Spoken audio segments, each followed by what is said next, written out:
tengah berada, saat ini kami sudah terhubung ya di topik wawancara kedua kita pendengar terkait dengan pemerintah Kabupaten Manggarai Barat persiapkan pelaksanaan Koperasi Merah Putih. Di ujung telepon kami sudah terhubung bersama Kepala Dinas Disnaker Transkop UMKM Manggarai Barat, ada Ibu Tresia P. Asmon. Selamat pagi, Bu Kadis. Halo, selamat pagi Bu, selamat pagi RRIND dan seluruh pendengar RRI dimanapun berada.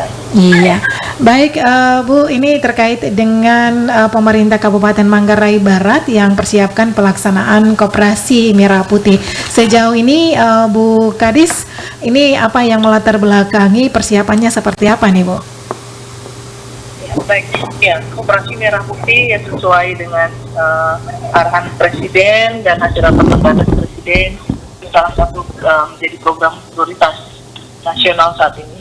Jadi kami karena target peluncuran itu di tanggal 12 Juli 2025 dan seluruh koperasi seluruh desa harus sudah terfasilitasi pembentukan koperasi. Kami di Manggarai Barat sebenarnya sudah siap dengan pertama itu pengumpulan data informasi karena modeling pembangunan koperasi sendiri untuk desa yang belum ada koperasi, tetapi perlu mengidentifikasi semua kelompok usaha, unit usaha masyarakat yang aktif, baik itu kelompok tani, kelompok peternakan, kelompok sadar wisata atau kelompok usaha produktif lainnya di masyarakat. Itu yang nanti menjadi cikal bakal koperasi Desa Merah Putih.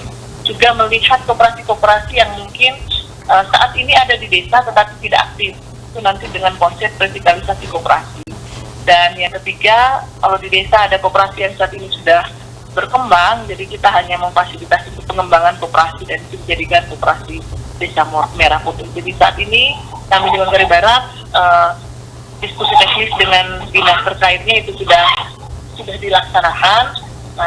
Dan saat ini kami juga berkeliling ke kecamatan untuk bertemu kepala desa karena masih banyak kepala desa yang belum tahu spirit pembangunan koperasi itu sendiri dan fasilitasi pembentukan koperasi. Jadi diharapkan nanti sesuai target kami bisa sudah terfasilitasi pembentukan koperasi di desa. Gitu Ibu. Oke, baik. Jadi ini sudah menjadi salah satu mekanisme perekrutan dan juga pendampingan seperti itu ya Bu Kadis ya? Iya, itu karena saat ini ya tugas pendamping koperasi kan belum ada, belum tersedia ya. Jadi tugas ini sekarang tugas kami sebagai dinas yang mengampu urusan koperasi dan juga kerjasama dengan stakeholder lainnya. Jadi seperti dinas BPMPD itu yang membantu mendekatkan kami dengan seluruh kepala desa. Juga dinas-dinas lainnya, rekan-rekan dinas lain seperti dinas pertanian, dinas peternakan, dinas ketahanan pangan, pariwisata, itu dinas teknis lainnya itu juga membantu kami untuk percepatan penyiapan data itu. Baik, dalam persiapan sejauh ini apakah ada tantangan yang dihadapi dalam pelaksanaan koperasi ini? Persiapannya seperti apa, Bu? Ya tentu karena memang ini baru ya Bu ya. Jadi juknis dari petunjuk teknis dari kementerian seperti Kemendikbud kan itu belum ada. Nah, desa ini sudah terbiasa dengan skema BUMDes gitu. Jadi mungkin itu masih menjadi pertanyaan-pertanyaan desa bagaimana keberadaan BUMDes dan lain-lain. Tetapi prinsipnya itu sambil jalan nanti diskusikan bagaimana unit bisnis yang akan dikembangkan nanti berkolaborasi atau bersinergi dengan BUMDes. Kita harus mengejar target bagaimana persiapan untuk fasilitasi pembentukan koperasi. Ini sebenarnya karena tantangannya lebih ke karena ini baru, jadi belum ada dan kita belum punya contoh koperasi berbasis desa yang produktif ya. Jadi selama ini kan lebih kebanyakan koperasi yang ada di desa yang hidup di Manggarai Barat ini lebih banyak koperasi yang misalnya adalah simpan pinjam. Jadi untuk koperasi-koperasi yang multi pihak, koperasi yang bergerak di sektor real itu masih belum banyak. Jadi mereka masih tantangannya adalah bagaimana kira-kira membayangkan bisnis yang nanti akan dijalankan koperasi depannya seperti apa. Jadi itu yang nanti butuh pendampingan ke depannya. Baik, jadi untuk saat ini lagi berproses pendampingan begitu ya Bu Kadis ya? Iya. Oke. Masih di pendampingan. Oke, ini ini harus kerja kolaborasi. Jadi tidak bisa dinas sendiri, tetapi semua dinas yang terkait itu harus bisa memahami, karena kan ini gerakan bisnis masyarakat ya yang dalam bentuk wadah koperasi. Bahwa kami nanti mendampingi bagaimana perjalanan kelembagaan koperasi itu sendiri, tapi pendampingan teknis sesuai unit usaha di koperasi itu tergantung, itu juga kami serahkan ke dinas juga, dinas teknis lainnya sesuai bentuk unit bisnis yang dipilih oleh koperasi. Oke, baik.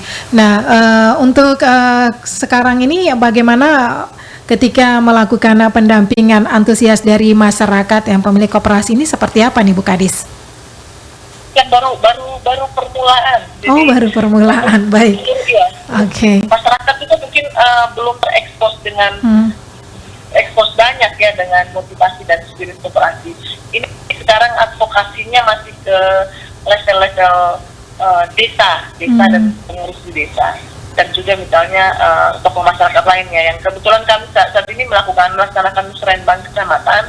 Jadi ini momentum strategis juga kami pakai untuk mengadvokasi dan mensosialisasikan terkait desa Merah Putih ini. Jadi nanti harapannya ke depannya ya dengan seluruh masyarakat, kami juga nanti akan berdiskusi dengan stakeholder lain seperti tokoh gereja, supaya karena ini kan koperasi bukan milik desa ya, tapi koperasi kan milik anggota masyarakat yang ada di desa. Jadi semakin banyak yang tahu, semakin banyak yang ingin terlibat dalam koperasi, itu akan jauh lebih baik. Baik Bu Tresia Asmon, terima kasih untuk waktunya pagi ini. Semoga persiapannya ini setidaknya dapat memberi suasana baru ya bagi para anggota koperasi agar bisa bergabung ya di Koperasi Merah Putih ini ya Bu Kadis ya. Amin, terima kasih banyak RRIND, terima kasih sudah, ini juga bagian dari mensosialisasikan ya ini keberadaan Koperasi Merah Putih. Terima kasih banyak sudah memberi kesempatan untuk bisa sharing di RRIND dengan RRIND. Baik, selamat pagi. Selamat beraktivitas kembali. Ya, terima kasih Bu Kadis, selamat pagi. Ya, selamat pagi.